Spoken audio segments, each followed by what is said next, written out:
Welcome to the deep dive. Today we are going to be, well, diving deep into AI content farms. That's right. We'll be exploring what they are and the reasons behind their, shall we say, booming popularity.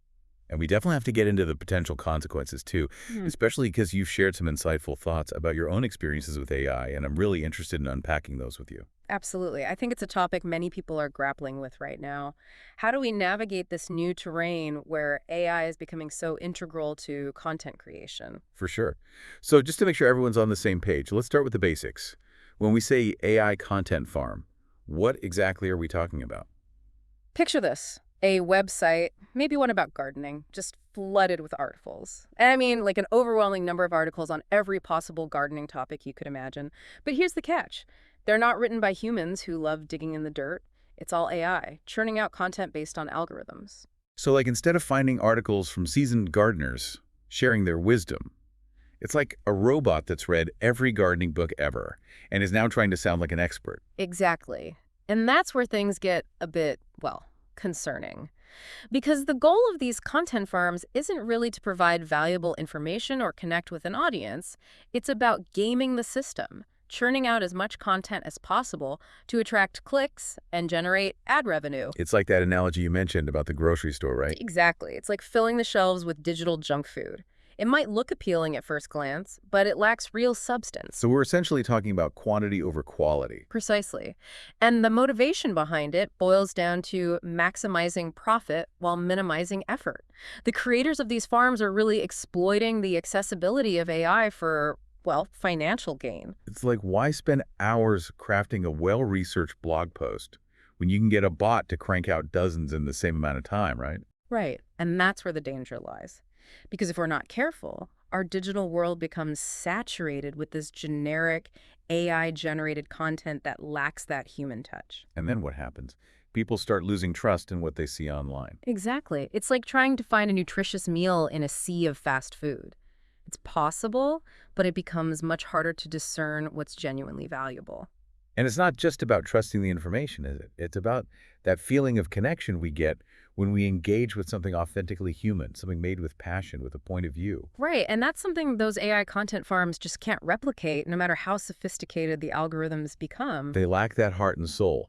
And that's actually a perfect segue into your own experiences with AI, because you're not shying away from using this tech, but you're also super conscious of the ethical considerations. I mean, you even had those three big questions you were grappling with, right? Yeah. It all started with that very basic question of, is using AI for creativity, like, fundamentally wrong?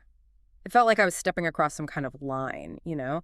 But then I had to ask myself, is it the tool that's wrong or the way it's used? Right, like a hammer can be used to build a house or, cause harm. It depends on the person holding it. Exactly. And that led to my second big question, which was all about that get-rich-quick mentality that seems to surround AI right now, especially with all these content farms popping up. And you've been really open about the fact that, at least financially, your creative journey has actually cost you money, not made you a fortune, which these days almost seems radical. Well, it's easy to get caught up in that whole idea of quick profits, for sure. But for me, it's always been about the creative process itself, the connection with an audience. If I'm going to pour my energy into something, it has to feel meaningful, you know? And that brings us to your third and maybe most crucial question.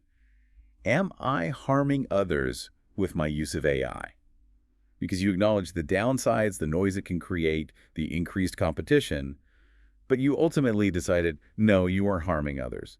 What led you to that conclusion? It boils down to constantly checking my own motivations. Am I trying to contribute something positive? Am I aiming for genuine engagement or just trying to game the system for clicks?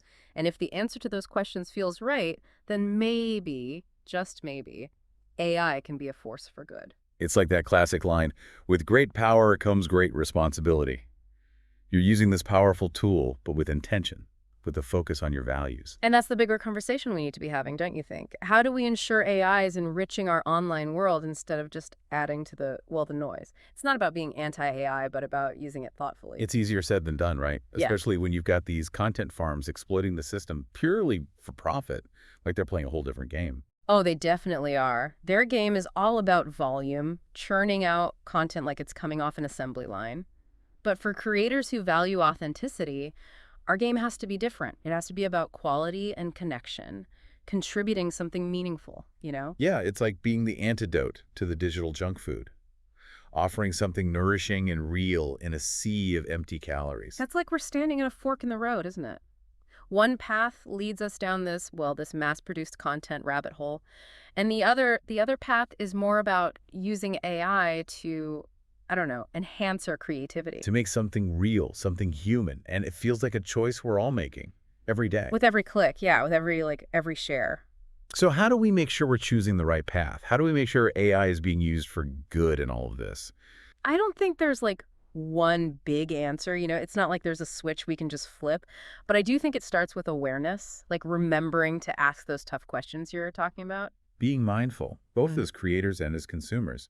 Exactly. When you're creating, ask yourself, what am I putting out into the world? What's the purpose? And then on the flip side, when you're consuming content, don't just scroll blindly. Look for stuff that feels genuine. Yeah, like don't just click on the most outrageous headline or the flashiest video.